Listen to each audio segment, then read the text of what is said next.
Police প্রশাসনকে বলি, আপনাদের একজন গ্রাম পুলিশকে মারামারি ছাড়াইতে গেছে, এই লোকটারে রামদা দিয়ে কোপাইছে। পটুয়াখালী চিকিৎসা হয় নাই, পটুয়াখালী দিয়ে রেফার করছে বরিশাল। বরিশাল চিকিৎসা হবে না, বরিশাল থেকে রেফার করছে ঢাকা। বাঁচবে কিনা তাও নিশ্চিত না। সারাদিনে প্রচুর ব্লিডিং হয়েছে, 3-4 ব্যাগ ব্লাড দিছি, কিন্তু রুগীর কোনো উন্নতি দেখতে পাচ্ছি না। তা আমি এই ভিডিওটা বানাইতেছি এই জন্য, আশা করি পটুয়াখালী পুলিশ প্রশাসন, ওসি মহোদয় খুবই ভালো মানুষ, ইতিমধ্যে খোঁজখবর নিছে এবং তারা প্রতিনিয়ত খোঁজখবর নিতেছে। প্রশাসনকে আমি কোনো দায় দিতে চাই না, তারা যথাযথ ব্যবস্থা নিতেছে। কিন্তু আল্লাহর রাস্তে আমি ক্ষমা চাই, আমি কোনো রাজনৈতিক দলের না, কিন্তু কোন রাজনৈতিক, পটুয়াখালী জেলার কোন রাজনৈতিক মানুষ যদি কোন সালিশ মীমাংসার মাধ্যমে এই গ্রাম পুলিশের জীবন সংশয়, এখন সে বিএনপি হন, সে জামাত হন, সে আওয়ামী লীগ হন, সে এনসিপি হন, আমার দেখার বিষয় না।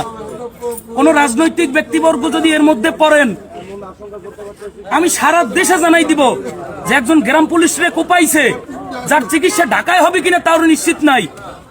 এই জিনিস যদি কোন সালিশ মীমাংসার মাধ্যমে, কোন সমঝোতার মাধ্যমে, কোন দলীয় পাওয়ার খাটাইয়া এই মামলা যদি ধামাচাপা দিতে চান, আমি বনিয়ামিন জীবনের পরোয়া করি না, আপনি যত বড় নেতা হন। আমি আপনার আমলনামা সারা দেশে ছড়াই দিব, যে রাজনৈতিক ব্যক্তি হন পটুয়াখালীর। আপনি লোকটারে দেখেন, সারা দিনে 5 থেকে 6 ব্যাগ ব্লাড গেছে। পুরো বরিশালের মানুষ শেরেবাংলা হসপিটালের সামনে ভরিয়ে গেছে সারা দিনে। ডক্টর এক দেখায় বলছে যে ব্যান্ডেজটা খোলার সাথে সাথে বলছে যে এই রোগী বরিশালে হবে না, ঢাকায়ও চিকিৎসা শিওর না, আগে ঢাকায় নেন।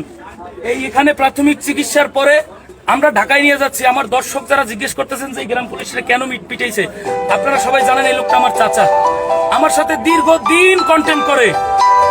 এই দীর্ঘদিন কন্টেন্টের মধ্যে ছোটবেলা থেকে দেখছি চাচার, আমার চাচা জীবনে কারোর সাথে কোনো মামলা মোকদ্দমা, কোনো ঝগড়াই ছিল না।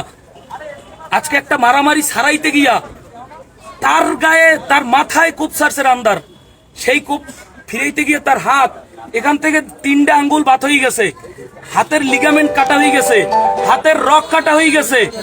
এই অবস্থায় এখন আমার চাচার, এই অবস্থায় আমার চাচার নিয়ে ঢাকা যাচ্ছি।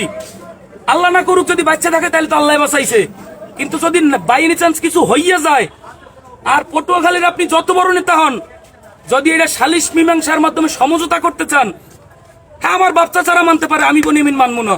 আমার চাচার শুধু জীবনটা নিয়ে ফিরে আসুক, বাকিটা আমি পুলিশ প্রশাসনের কাছে অনুরোধ করি, আমি সাধারণ মানুষের কাছে অনুরোধ করি, এই ব্যাপারটাতে সারা দেশে ছড়াই দেন। আমার নিরীহ নিরপরাধ চাচারে ইচ্ছা মতো কোপাইছে, আমার বাবার গায়ে হাত তুলছে, আমরা কেউ বাড়ি ছিলাম না। সব কথার এক কথা হচ্ছে, আমি আমার চাচার নিয়ে ঢাকার পথে রওনা দিলাম। আমি দোয়া চাই এবং এই চাচার পুরো দাবি দয়া আমি পটুয়াখালী ওসি মহোদয়ের কাছে ছেড়ে দিলাম। আমি আপনার কাছে কথা বললে তারপর এই রোগী নিয়ে হাসপাতাল গেছি। আমি ওসি মহোদয়কে বলতে চাই, কোন রাজনৈতিক ব্যক্তিবর্গ যদি আপনার কাছে ফোন দিয়ে সুপারিশ করে, আর এই সুপারিশে যদি আপনি সায় দেন, তাইলে এই দুনিয়ায় আর ন্যায় বিচারের দরকার নাই, এই দুনিয়ার ন্যায় বিচারের দরকার নাই। আমি আমার চাচার নিয়ে ঢাকা রওনা দিলাম, যদি বাঁচাই রাখে তাও আপনারা দোয়া করিলেন, আর মরিয়ে গেলে আমার কোনো দাবি নাই।